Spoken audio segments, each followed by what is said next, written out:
Welcome to Module 10. A really common response to learning more about the causes and the consequences of climate change is actually a feeling of disempowerment or apathy. We start to ask a whole bunch of questions. Is this thing moving too fast to deal with? Is any action being taken that matters at all? Do we need a global agreement that everyone follows? Or can we take care of climate change through country to country, local, or even voluntary individual efforts? Hopefully in Module 8 and 9, you got some idea of the incredible variety of strategies that we already have at our disposal for mitigating and adapting to climate change. But how do we trigger the development and uptake of those strategies? This is what we'll be talking about in this lesson. This first lesson in Module 10 deals specifically with global policy tools for mitigation. In this lecture, you'll learn more about policy approaches, critiques, and examples of implementation. Then we'll move on to mitigation policies that target national and subnational governments as well as communities, before talking about policy approaches to adaptation. In this lesson, we'll explore the three main types of mitigation policies. At their core, these policy types subscribe to different assumptions about what will drive behavior change most effectively and efficiently. Voluntary, market-based, and command and control measures have been implemented to varying degrees around the world, and together they comprise our approach to climate change mitigation. We will place a special focus on market mechanisms, including cap and trade and carbon taxes, because these are the frontier of carbon management. We'll wrap up with a discussion of the Kyoto Protocol and plans for what follows at the global level. Voluntary approaches to climate change mitigation have at their core the assumption that a key ingredient for behavior change is better information about either the consequences of carbon-intensive behavior or available options for behaving more sustainably. So, voluntary strategies are often rooted in efforts to raise awareness about climate change and energy efficiency. Social pressure and potential cost savings, like those from driving less and consuming smaller quantities of gasoline, might be key motivators behind acting voluntarily to reduce greenhouse gas emissions. The problem is, as we've already learned, information isn't the only thing we need to act. Information can actually be polarizing, and people tend to pick and choose what information they listen to. Nowhere is this more evident than in the climate change debate. So while voluntary strategies have had some modest success, most experts say that more is needed. Command and control policies are essentially the polar opposite of voluntary policies. This is a more regulatory approach. A limit is placed on the amount of greenhouse gases that a company, for instance, is allowed to emit. If the company exceeds that amount, then they're warned and ultimately fined or penalized in some way. This has been a really common approach to dealing with other environmental issues, and is how many jurisdictions have dealt with pollutants like the release of industrial solvents or other wastes into waterways. Regulations certainly have had some success, but there are a few downsides. In particular, they can be extremely costly to enforce, and they don't really change the structure of the market to incentivize innovation.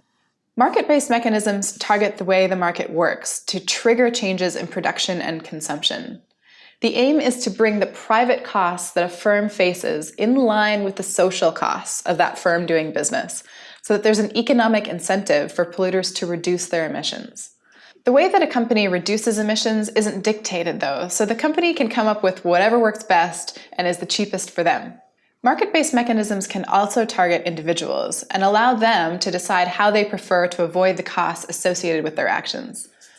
Since voluntary strategies and command and control policies are the most intuitive, we'll dig a little deeper into market-based mechanisms, including cap and trade and carbon tax. These are the policies that are intended to trigger the development or uptake of demand-side and supply-side mitigation strategies that you learned about in Module 8.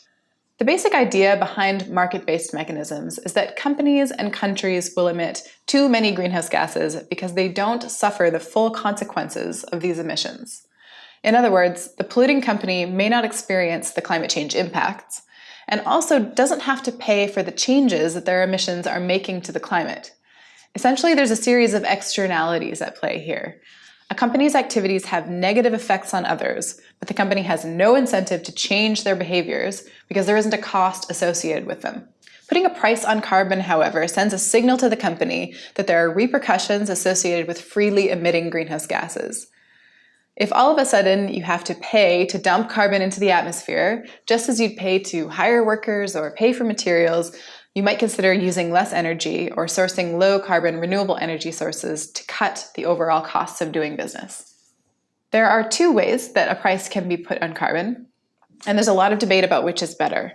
A carbon tax is the first one, and it's just a charge or a premium placed on every unit of greenhouse gases that we produce. It can target companies, communities, or even individuals, depending on the scale.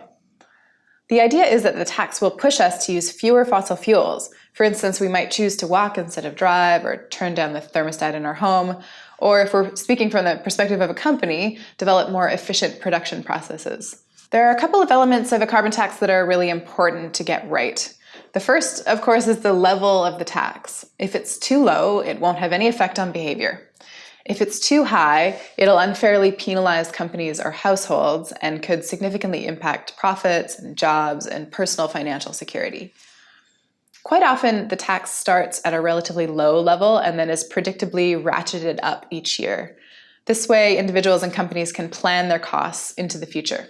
The other element is the decision about where the tax revenue should go. Different choices can be made here. The tax could be designed to be what we call revenue neutral, so that the revenue gathered from the tax goes back to companies and individuals through income or corporate tax credits. The philosophy behind this is that we should tax bads, like pollution, rather than taxing goods, like income and work. Carbon taxes could also be designed not to be revenue neutral, and then policymakers need to decide where the cash should go.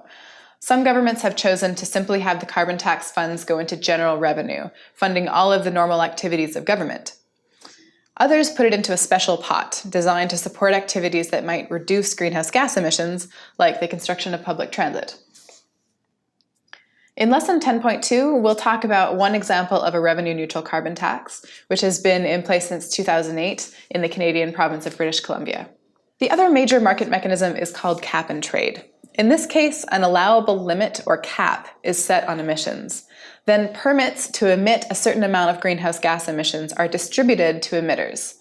Some emitters will already be emitting less than they're allowed, and others will find it easier or cheaper to reduce their emissions.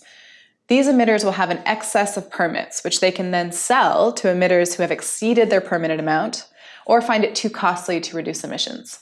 The total cap on emissions remains set, but the price of permits is allowed to vary with the market, getting more expensive if there aren't many permits available for purchase, and getting cheaper if there's an abundance of permits. The initial allocation of permits is a crucial decision in the case of cap and trade. It determines how much companies are initially allowed to pollute, essentially for free, so it sets the stage for the value of permits in the future. Before we move on, just take a moment to answer this quick quiz question. Market mechanisms, command and control, and voluntary strategies are all tools that countries can use to trigger a shift in corporate or individual behavior. But the biggest question in mitigation has been how to coordinate the activities of countries around the world to make sure that everyone is taking responsibility for their emissions and reducing them as quickly as possible. This is the domain of the global climate negotiations and the Kyoto Protocol. The current standard for global climate change policy is the Kyoto Protocol, designed by countries that are members of the United Nations through the United Nations Framework Convention on Climate Change. The Kyoto Protocol was officially adopted in Kyoto, Japan, in 1997. In order to enter into force, however, it required at least 55 parties or countries, representing 55% of global emissions, to sign and ratify it. That occurred in February of 2005. The parties to the Kyoto Protocol who had accepted emissions reductions commitments agreed to use the year 1990 as the baseline from which to measure reductions, and to achieve these reductions between 2008 and 2012. Since we're now past what is referred to as the Kyoto Commitment Period, negotiations have begun for a follow-on agreement. In order to facilitate countries' efforts to achieve their emissions reductions targets, 3 market-based mechanisms were built into the Kyoto Protocol. These are emissions trading, joint implementation, and the clean development mechanism. Parties with commitments under the Kyoto Protocol, which we call Annex B parties, have accepted targets for limiting or reducing their emissions. These targets are expressed as levels of allowed emissions, or assigned amounts, over the 2008 to 2012 commitment period. The allowed emissions are divided into assigned amount units, or AAUs. Emissions trading allows countries that have emission units to spare, or emissions permitted them but not used, to sell this excess capacity to countries that are over their targets. So a new commodity was created in the form of emissions reductions or removals. Since carbon dioxide is the principal greenhouse gas, people speak simply of trading in carbon. Carbon is now tracked and traded like any other commodity. This is known as the carbon market.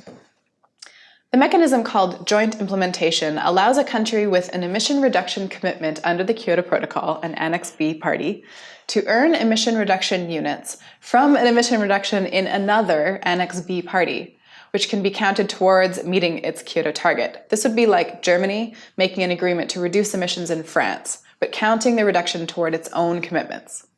Joint implementation offers parties a flexible and cost-efficient means of fulfilling a part of their Kyoto commitments, while the host party benefits from foreign investment and from technology transfer.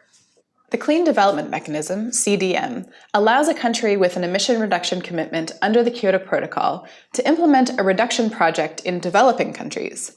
These projects can earn saleable certified emission reduction credits, each equivalent to 1 ton of CO2, which can be counted towards meeting their own Kyoto targets. The mechanism is seen by many as a trailblazer. It's the first global environmental investment and credit scheme of its kind, providing a standardized emissions offset instrument. A CDM project activity might involve, for example, a rural electrification project using solar panels or the installation of more energy-efficient boilers. The mechanism stimulates sustainable development and emissions reductions, while giving industrialized countries some flexibility in how they meet their emission reduction or limitation targets under the Kyoto Protocol. In December of 2009, the 15th Conference of the Parties to the United Nations Framework Convention on Climate Change met in Copenhagen, Denmark. A framework for climate change mitigation beyond 2012 was to be agreed upon there. On the 18th of December, after a day of frantic negotiations between heads of state, it was announced that a meaningful agreement had been reached between, on the one hand, the United States, and on the other, in a united position, Brazil, South Africa, China, and India. An unnamed US government official was reported as saying that the deal was an historic step forward, but was not enough to prevent dangerous climate change in the future. However, the BBC's environment correspondent said, while the White House was announcing the agreement, many other, perhaps most other, delegations had not even seen it. A comment from a UK official suggested the text was not yet final, and the Bolivian delegation had already complained about the way it was reached, calling it anti-democratic, anti-transparent, and unacceptable. With no firm target for limiting the global temperature rise, no commitment to a legal treaty, and no target year for peaking emissions, countries most vulnerable to climate impacts have not got the deal they wanted. The Copenhagen negotiations represented a watershed moment in global climate change negotiations. Pressure was very high to achieve a binding agreement, and this just didn't happen. Nor has it followed in subsequent negotiations in Cancun, Durban, or Doha. Canada also has the dubious distinction of being the first nation to formally withdraw from the Kyoto Protocol in 2012. Despite the Kyoto process, global emissions have continued to rise almost 50% above 1990 levels. Most of this growth is actually in emerging economies like China and India, which didn't have any commitment to reduce under the Kyoto Protocol. On the more positive side, the European Union is on track to meet its 8% reduction goal. So what does this mean for global climate change mitigation policy? More and more people are suggesting that global negotiations are just too bogged down by the politics of having this many nations with conflicting goals trying to work together. So increasing momentum is building towards club negotiations in which a handful of countries strategically align and work together. There's also exciting action at the sub-national level, which we'll discuss in 10.2. This lecture has provided you with an introduction to the major approaches used in climate change mitigation policy. These include voluntary measures, which focus mainly on education and awareness raising, or building incentives for action. Market-based measures, which focus on placing a price on carbon, and command and control measures, which impose a limit on emissions and enforce this through penalties. Carbon taxes and cap-and-trade systems were given more focus in this lecture because these represent the frontier of climate change mitigation policy. We also explored examples of international policies such as the Kyoto Protocol and the more recent Copenhagen Accord and negotiations. Now let's move on to a look at national and subnational efforts to mitigate climate change.